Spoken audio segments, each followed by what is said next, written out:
Some of you were in your rooms, and you are certainly shaken up, physically, literally, and figuratively shaken up by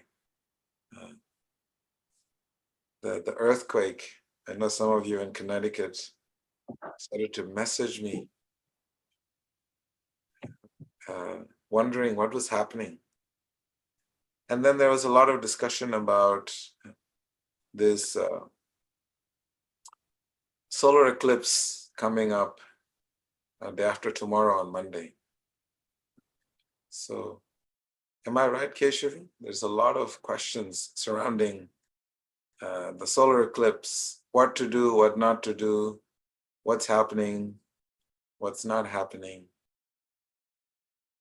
So, in our yoga philosophy, we study about the solar eclipse, the lunar eclipse, and we study the movement of the planets. And finally, we get to understand the beginning of solar eclipse and lunar eclipse, and what's the story behind it. And then also understanding how it impacts the planet, and also individually, how does it affect us. So there is a beautiful story that you can find in the Puranas. This is a story of the devatas, or the divine beings, and the demons, they call them, or disruptors, or not so good beings. They're always a fight and a tussle for supremacy, who are more superior, who can have more power. And so this fight goes on continuously.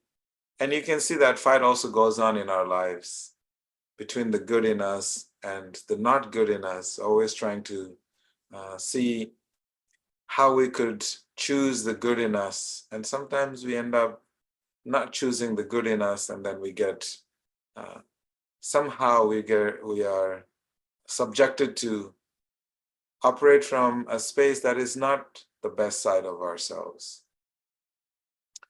So on a cosmic level, this also happens, and those are energetic personalities.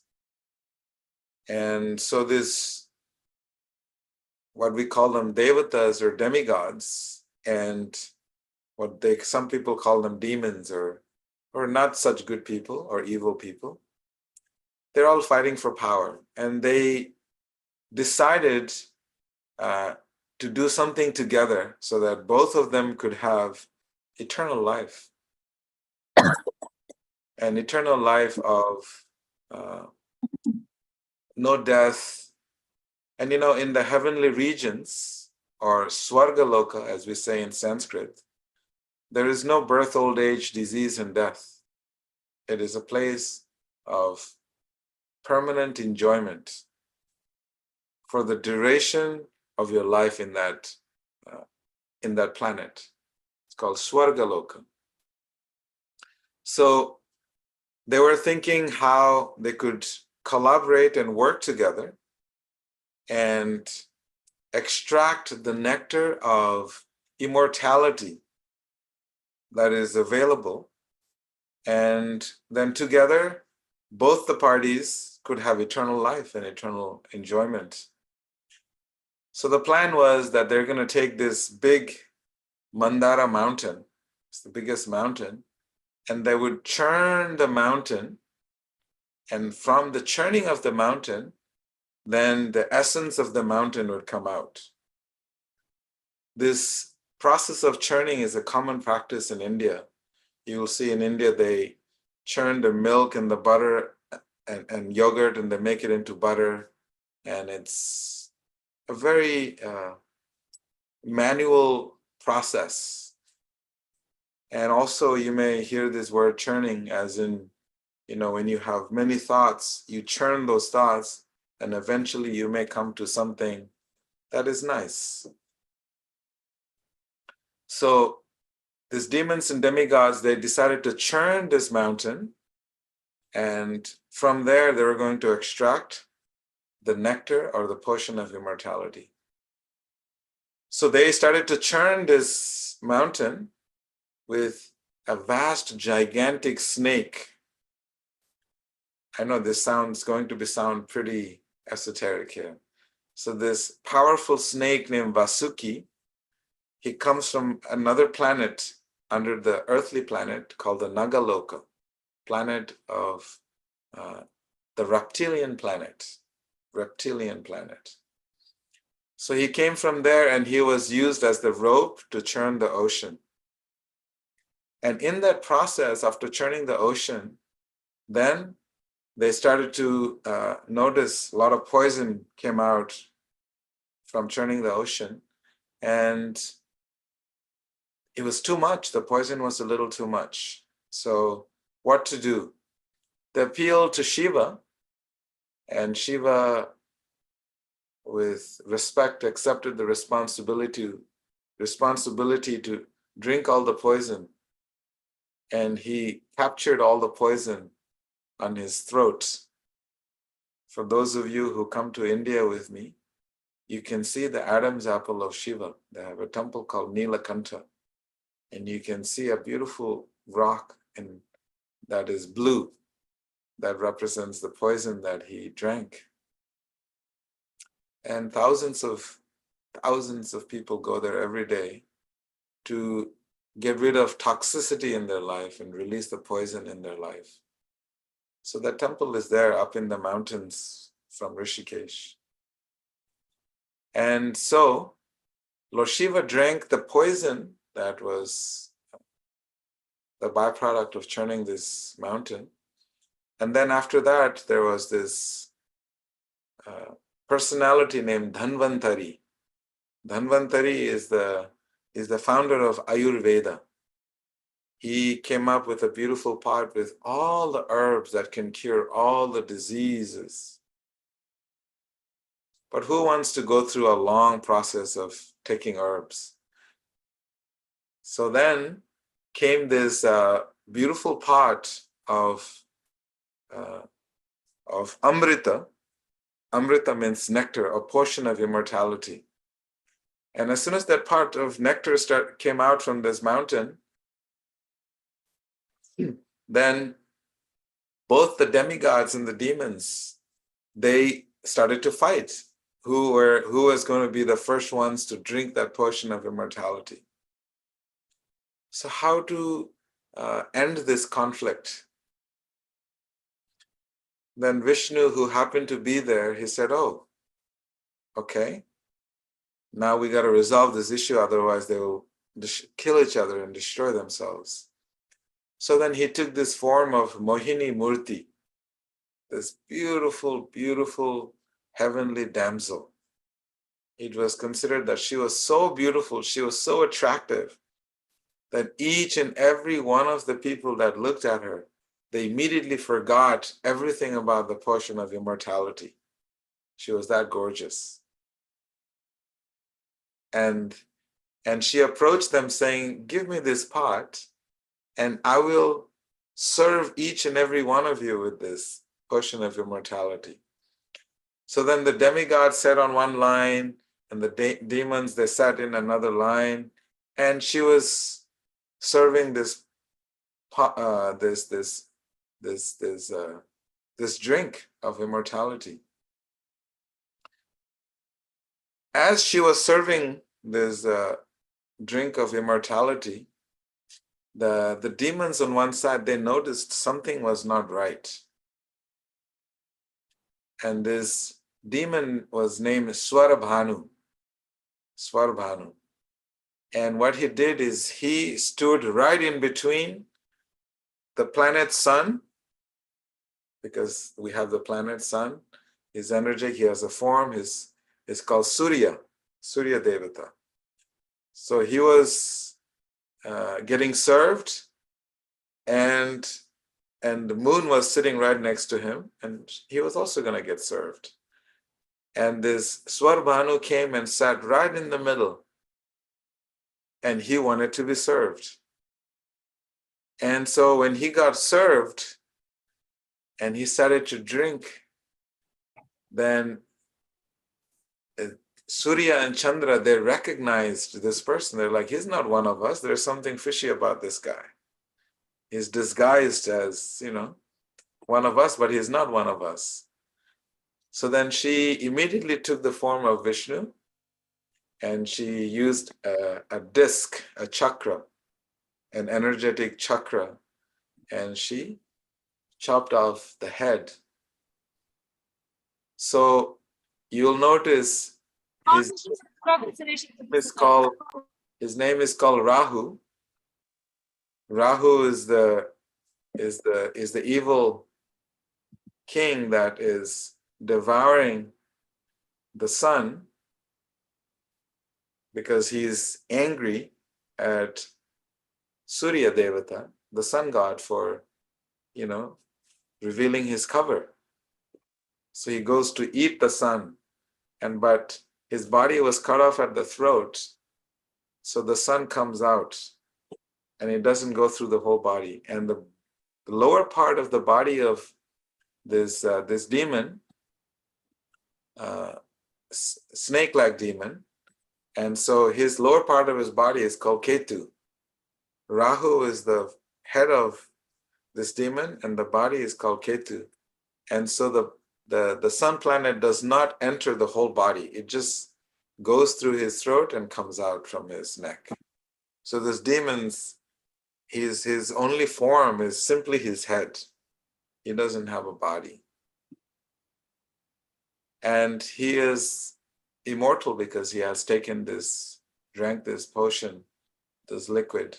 So this story is there in the Puranas. You can all read about it in the Srimad Bhagavad Puran. Very beautiful detail explaining in detail the principles that are to be extracted from these teachings.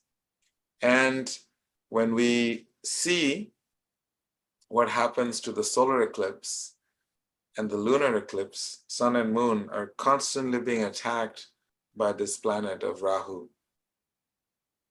And Rahu has an evil intention, is a destructive energy.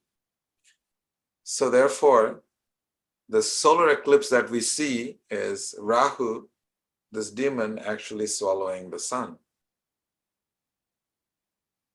And when you see the sun back, it's the sun coming out from his throat because it doesn't go beyond it. So that is what is described in the wisdom text as solar eclipse. And you will notice there are different degrees of solar eclipse. Some are smaller. And the one that you will see this year, on Monday, is going to be a major one because sun will be completely devoured. And so you'll see, when you look at the map, Keshavi had sent me the map, a big part of the United States and Canada is being covered by the energy of Rahu devouring Surya Devata, the sun god. So the sages explain what is happening during this time. They explain two things. One is that there is tremendous potency for spiritual surcharge during this time. Because when you take this potion of immortality, Amrita, means there's no death. And so sages recommend that this is a day and a perfect timing to devote yourself to whatever it is that you would like to manifest in your world, particularly spiritual elements of yourself, your true spiritual identity. Then through your intention and sankalpa setting and doing some spiritual rituals at this time, you can achieve mystical spiritual powers. On this day, you'll see during solar eclipse tomorrow, in India, there's a confluence of Ganga, Yamuna, and Saraswati. The three goddesses of rivers, they converge in this place called Prayag in Allahabad. In Kumbh Mela is where they have it. And there's millions and millions of saints that will go there and submerge themselves in this divine waters and meditate and do spiritual practices because they're looking for more spiritual powers. And this is one of these days that they actually do this practice. And many, many traditions have their own practices. And one of the things that is recommended, things that are recommended not to do and why, one thing is to not sleep during that time because the energy of the sun is depleted, and there's a universal energy that is going to shift during this time because someone getting eaten, devoured with ill intentions is not a good energy. Think of the person that is has that intention out of anger and rage to just eat them alive. It's a very strong energy. So for that energy, it creates a universal shift where people will have a certain mindset, where people will not always have the best intentions during that time. The universal energy will shift. So therefore, they say that if you sleep at that time, then you are making yourself susceptible and not guarding yourself against this powerful energy that will affect the whole entire world. So they say no sleeping, and it is also not recommended to cook at that time because all the food that you eat that has prana, that has life, that has universal energy in it, that's what sustains the body. So the food also gets affected by the force, the energy that is permeating the universe during this time. So they say no cooking and no eating at that time because any movement that happens is going to be affecting, any movements that you do at that time is going to be affecting positively or negatively, depending on what that action is. So therefore, and you'll notice that food that you eat at that time will not be properly digested in your system because they're still, there's an active process in your system that is taking place.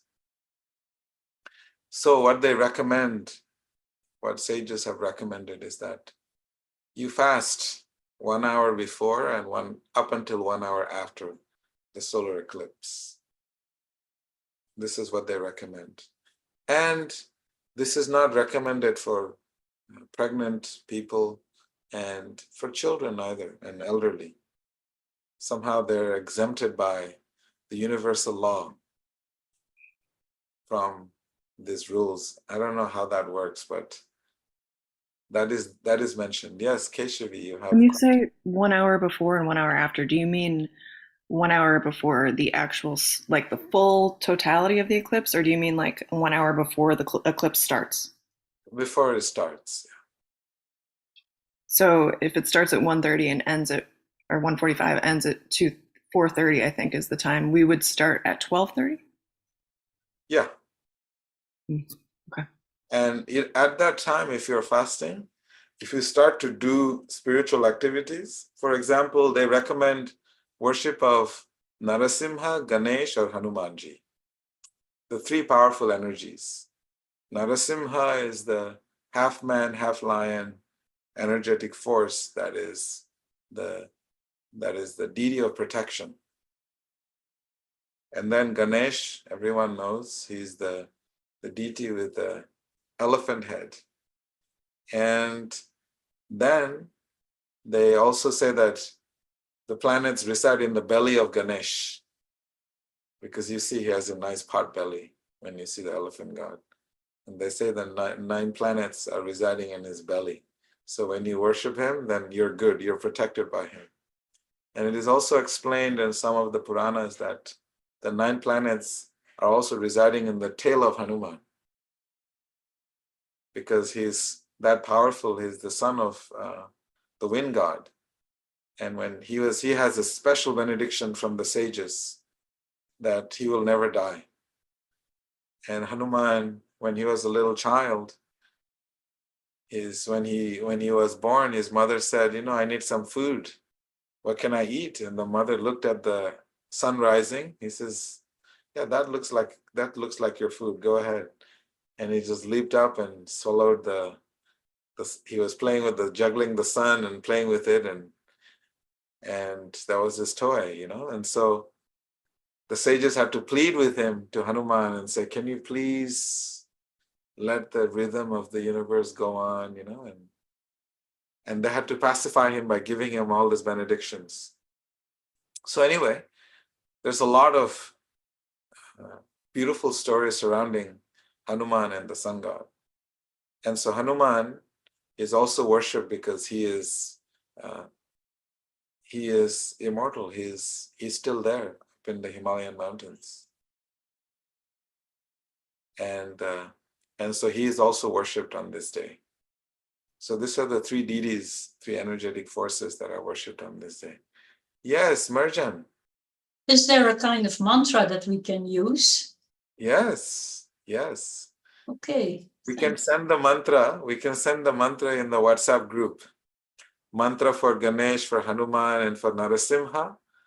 And they also recommend that if you're doing kirtan at that time, it's a perfect way to make that kirtan even more ecstatic, amplify it. And many times, some sages also recommend we chant the Surya Gayatri, the prayers to the sun god, like the Om Bhurvhuvasva mantra. So this is Thank you so much. Oh, no problems. Any questions on this solar eclipse? There could be a lot of questions. Someone is asking question.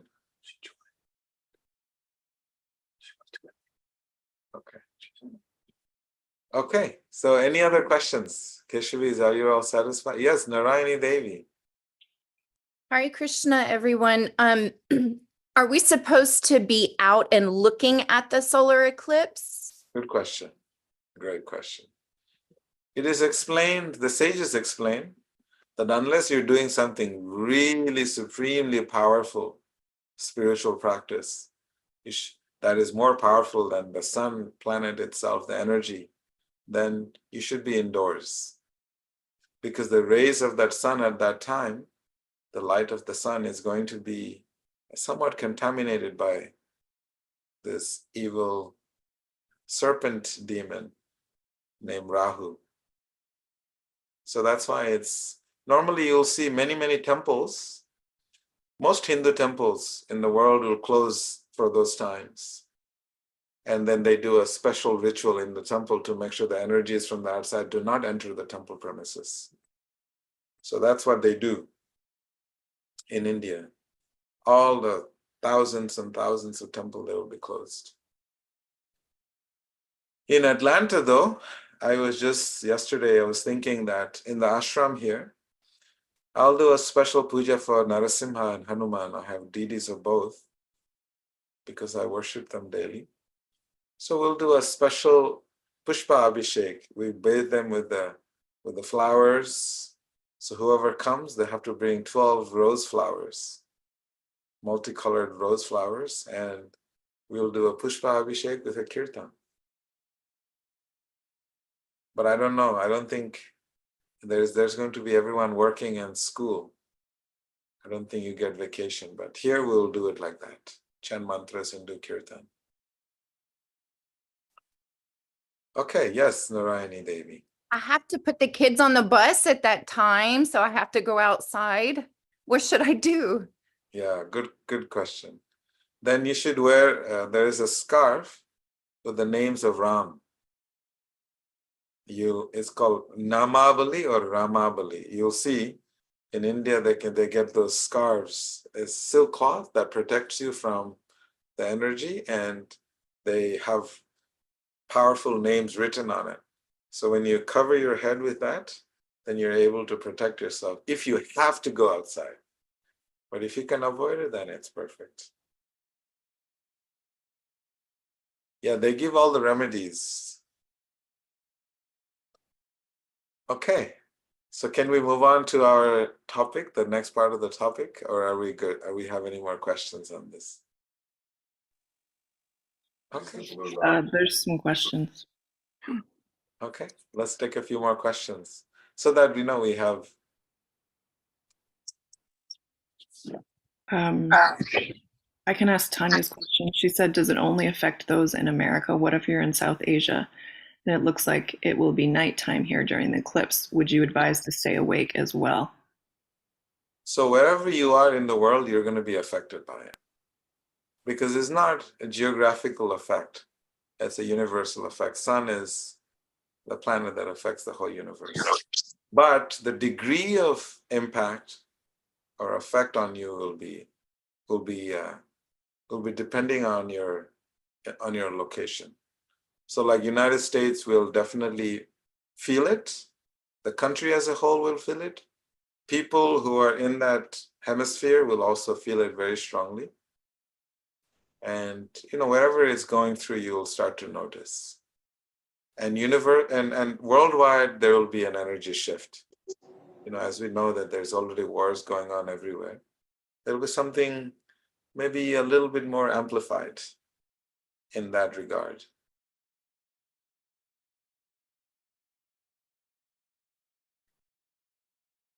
Okay. So she's wondering, do you not, so people that are on the other side of the world, you don't sleep during that time? Generally not. Generally at that time, people are doing some real austerities, some real penances and spiritual practices to take advantage of this time that is, it's so charged that you can attain spiritual mystical powers. So why not take advantage of it? Some people will take that day to go out and party. So whatever you do during this time will be amplified a lot and will not just affect your life for that day, it'll affect your life for the rest of your life. So it's a long-term impact that it can have.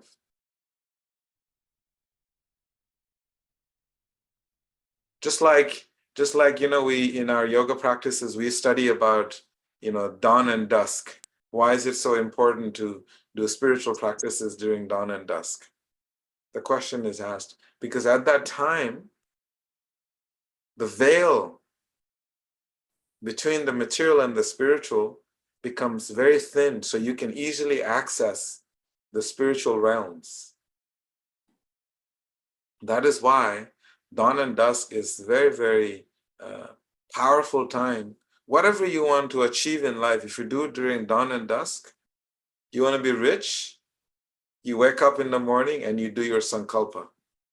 And you'll become successful, rich, materially. If you want to become spiritually powerful, spiritually charged, if you do it during those times, dawn and dusk, it starts 46 minutes before sunrise. And you start that and you watch what happens in your life. These are like astrologically, energetically searched and vetted by the sages for thousands of years. They are all about timing. They all know the perfect timing for everything. So the same with the solar eclipse. Okay, any other questions on this, Keshu?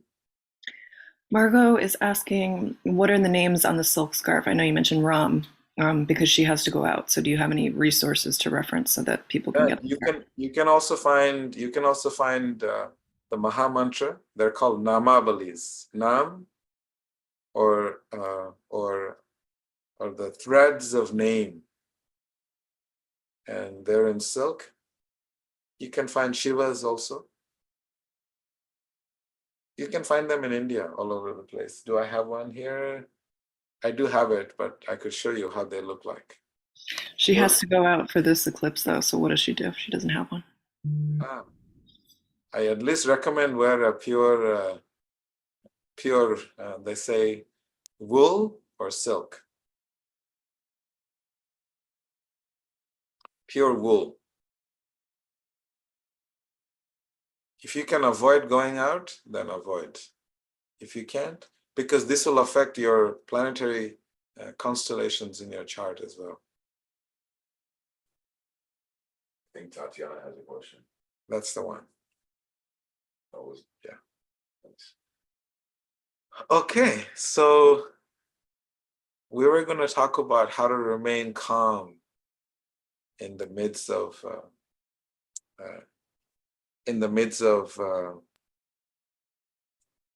what is the word we said? In the midst of chaos. Was that? Oh, Radha said, take out your bead bag and chant. Yes. For those of you who have bead bags, it's a perfect time to immerse yourself. It'll be amplified. Okay, so Keshavi, can we go to our topic? Because we have I mean, there's still questions on this, so it's up to you. 15 minutes. Okay, let me tell you how to remain calm in this chaotic situation. How's that? Really quick. Because I was just thinking, there's going to be a lot of anxieties. A person called me yesterday and they said that they found almost 28 videos of 28 people talking about how the world is going to come to an end tomorrow. I mean, on Monday. And how you should store food, you should create a bunker, you should hide underneath this, and and you should have that. And there's going to be a nuclear war. If you're in the big cities in the United States, you better run for your life because you're going to get nuked. And there's going to be a new COVID-like virus that's going to come from this nuclear explosion, and our skins are going to peel off. And like someone really freaked out, called me yesterday. Like completely freaked out. And I was thinking, wow. And I said, where do you get all this information? He says, I've researched Veda. I have researched. And I said, where did you research? And he was on YouTube researching videos. And he watched that many videos and he completely psyched himself out.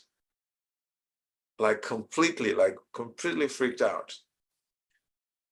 So I told him that he should just go and hug the trees and hope for the best, I was joking with him, but so this is how a sage or someone in spiritual practice deals with things like this. In our lives, we are extremely confronted with extreme distractions and misinformation, and that continuously plays on our mind. So the sages recommend this experience that you can do it and you can journal about it, is to remain calm while there's complete chaos in the world and in your world and also in the greater world, is to practice gratitude. And they also are very specific. What does this gratitude means? That means acknowledgement of everything that is going right in your life. Imagine this. Tomorrow, instead of thinking how the world is going to end, you start to change the energy of your internal ecosystem by documenting everything that is going on right in your life. And everything that has been offered to you without any contribution from your side other than just existing. You look at sun, moon, wind, water, all of this are just simply being provided to us. Acknowledging that and documenting everything that is going right in your life is the step one that they recommend. And one sage, Bhaktivinoda Thakur, that one of my favorite personalities, and he says, I don't even do anything. You are doing everything in this world. Oh my Lord, please therefore engage me to do something for betterment in this world. This is what he acknowledges, that everything is happening, everything is provided, everything is given. And in this deep feeling of gratitude, he's appealing for service. He's appealing for service with devotion, with love. Please teach me, please give me devotional service. And this is what the mood of a saint is. They're in this absolute state of consciousness where everything in this world is happening for a reason.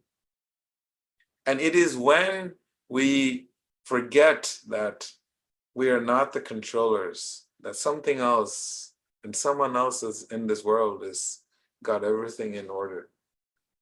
It's hard to come to that level of consciousness. Otherwise, our lives will continuously change. You never have to prepare for yourself for sadness. You don't have to prepare because it'll always come. Happiness will always come. Sadness will always come. These are just part of life. You don't have to prepare for happiness. You don't have to prepare for sadness. Someone who is a sage is completely focused on this level of consciousness of equanimity. And is also known as Samadarshi, where they sees everything in its relation to the divine. And that is where the deepest level of gratitude comes in. And that is where, if you journal everything that is going right in your life, every day you journal this, you watch your mind narrative will change, and everything that you want in your life, the feeling of happiness will naturally be a consequence of this practice. This practice of daily, what is going right in my life? Because that is when you start to put that word in your mind, and the mind amplifies that word, and the universe amplifies it even more. So this is the power of sound. Sound creates reality. So we create sound reality by practicing this gratitude and actually writing what is going on right in your life. And the second recommendation that is given is making sure you, whenever we are having difficulties, like we're thinking of the eclipse on Monday, then we see what are the facts and what are the stories, the fiction. Our mind is constantly creating stories. I mean, this person called me freaking out that he's going to die on Monday because there's going to be a nuke explosion if he doesn't die by the nuke explosion. And did you hear about the earthquake? It's already coming. It's already here. And he's connecting the earthquake to the solar eclipse. And, and he just goes on, and the mind creates so many stories. So many stories. And so therefore, when we use our intelligence and our heart, then we're able to maintain the facts in our life. So when we start journaling about what is going on right in your life, those are the facts. And when you put those facts in your mind, then the fiction, the stories will not come up. Otherwise, the stories will continue to come up in your mind where you'll create, yeah, I'm so sad, no one likes me. No one cares about me. No one does anything for me. That's a narrative that the mind will provide to us. And when you journal, you will notice journaling is a big obstacle for many because they don't want to face their truth.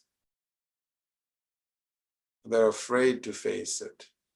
And that's why the sages are saying, no, please write. If you don't write your story, someone else will write your story. If you don't write your story, you never existed. And so therefore, you write this facts and fiction.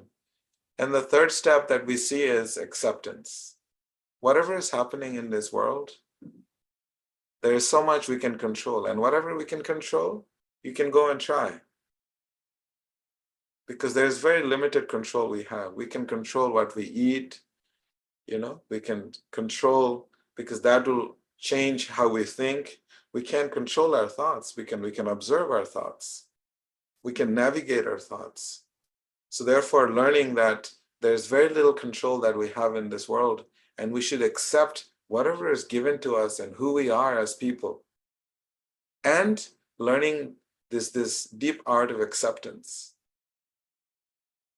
that whatever I can change is only here within this. There's nothing I can change outside. So let me try to change myself and accept me for who I am and what I am. And then you watch the beauty in the world. Because that realization will come when everything in this world is perfect, when you look with the eyes of the heart. Only when you look at the world with the eyes of the heart, then you will be able to fully see the beauty in the world and experience it. And that comes through acceptance. The eyes of the heart will only open when you start acceptance and surrender. These are the two qualities that is required in order to open the eyes of the heart, to see everything in its proper place, and to live from a space of grace. Okay. That was a quick, right? I did it quickly, I think. There was a bunch of stories I wanted to share, but I thought, okay, there's 3 steps, practicing gratitude, writing down what is going on right in your life, and making sure that, the story is your story of the heart and not of the mind, making sure it's very clear what the story is. Okay, we even have time for questions. I'm actually shocked.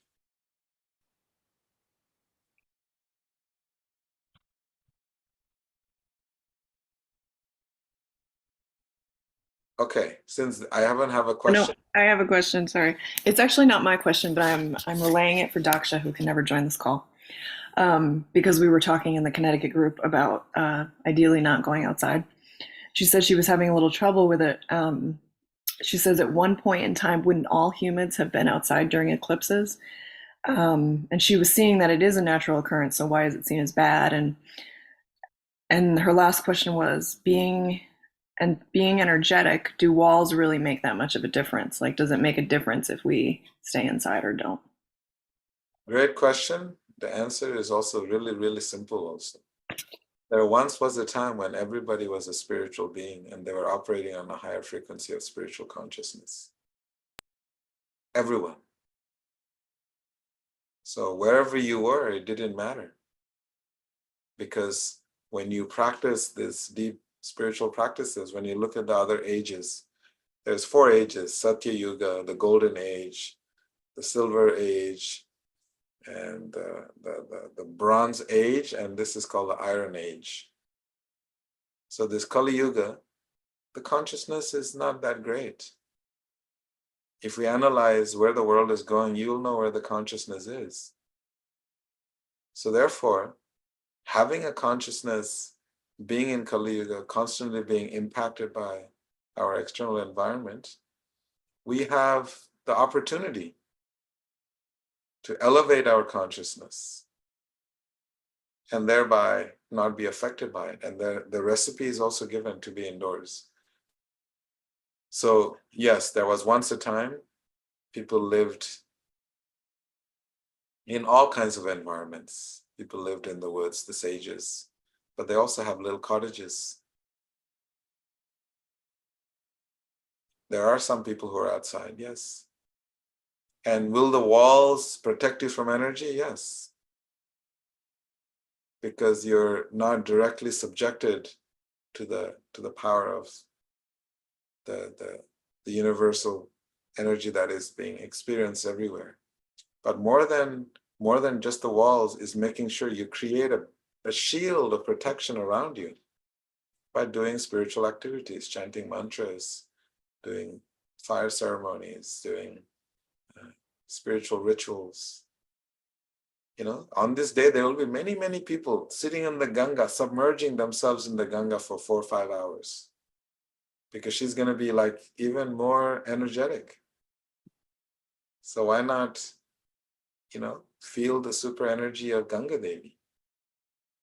So these are, different options that people will take on this particular day.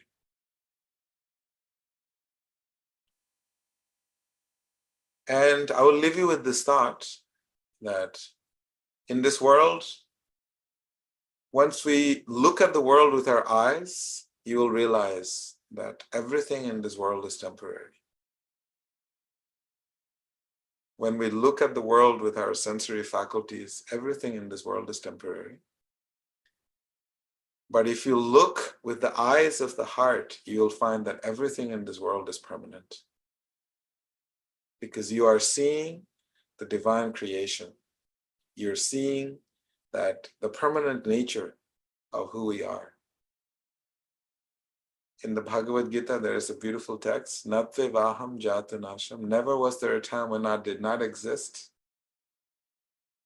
And nor you, nor all these kings, and nor in the future shall any of us cease to be. And that is when you look into the heart with the eyes of the heart, then you can actually experience eternality and see eternal life. And so therefore, the sages are recommending why go out to look at the sun. Look at the sun in your heart. You want to see a real full-blown sun? Open your heart and see the beauty, and you'll see Gauranga seated there. The beautiful effulgent light. Okay, Keshavi, we have one more. Marlene says, can we read the Gita? Of course. Of course. It's a powerful way to immerse yourself. I'll leave you with this thought because you talked about Gita. Every day we're listening, whatever you will listen to, you're giving birth. Please keep in mind, if you look at your ears, it's in the shape of a womb, a little baby in the womb. Have a close look at your ear in the mirror. And so whatever you listen with your ears, you're giving birth to so many aspects of yourself. And so therefore we have to use the ears to actually give birth to good children in this world. That means kindness, compassion. Those are beautiful children you could give birth to in this world by emanating those qualities, by allowing yourself to impregnate yourself through the years with this powerful children of compassion, kindness. And this is what the sages recommend. The sages recommend that we must read. What is that beautiful, in the Gita Mahatmya, there is a verse that explains Maline mochanam pumsam, Maline mochanam pumsam, Jale snanam dine dine, Sakrit gitam ritam snanam, samsara malanasanam. It explains that if you, beautiful verse that explains that if you listen to the Gita, you'll give birth to children in your life that will take you across the ocean of material suffering into the land of eternal divine. Samsara malanasanam. You'll eradicate all the negative influences of life. So thank you so much. There's more questions, Veda. We are done though. I feel bad not answering this question. Real quick, Catherine is just saying, I have to work. I'll be indoors in a hospital. My work is spiritual. Is it okay to work on others during the eclipse, and how might that affect me? Oh, beautiful. You just keep chanting mantras in your mind as you work with them. They will be touched by your energy.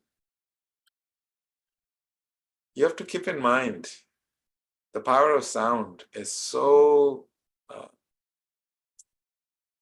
underrated that you can actually create your reality and the reality of everyone around you. If you are the kindest person in the world and you're always seeing the good in others and complimenting and speaking about it, your world will change forever.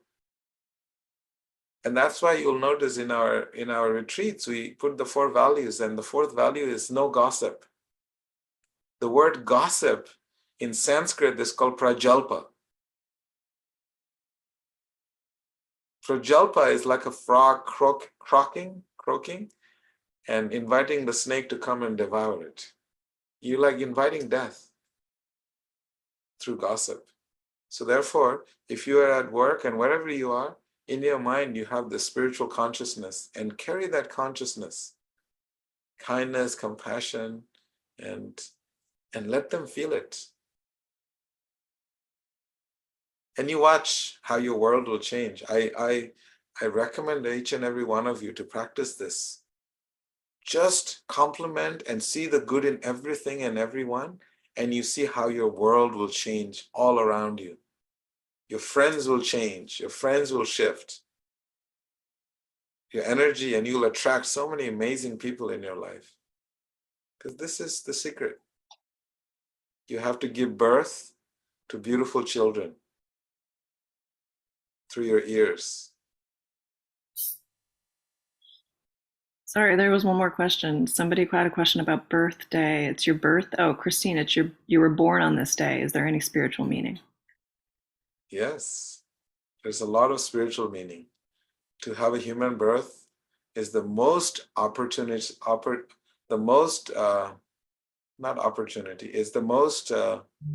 privileged birth you can have. And now in this Kali Yuga, it's the most privileged birth, because you have the access to the most divine pathway to eternal life in the spiritual world. I think she's saying she has a birthday on the eclipse day. Yeah, it's great. It's power. It means you're empowered. Now you need to use that power to empower others and lift them up, pick them up, pull them up.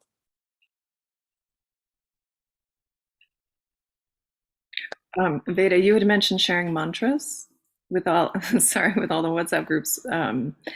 Is there anybody who is not in a WhatsApp group? If you aren't, you can message sangha@chittacleanse.com and provide your WhatsApp phone number and where you're located so we can put you in a group if you're not in one to receive the mantras. Yeah, there's groups in Europe, groups in the US, and there's groups in Bulgaria and everywhere. So, yeah. Nita, you have any announcements before we move?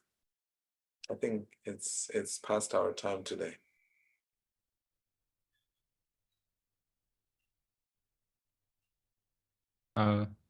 Okay. Yeah, I think all the announcement Keshvi made. Okay. So thank you all so much, beautiful souls. We are so honored to be with you every Saturday.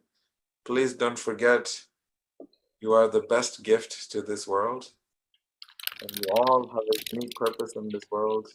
Let us work together and find our purpose in this world and live from that space. Namaste, everyone. Namaste. Namaste. Haribo.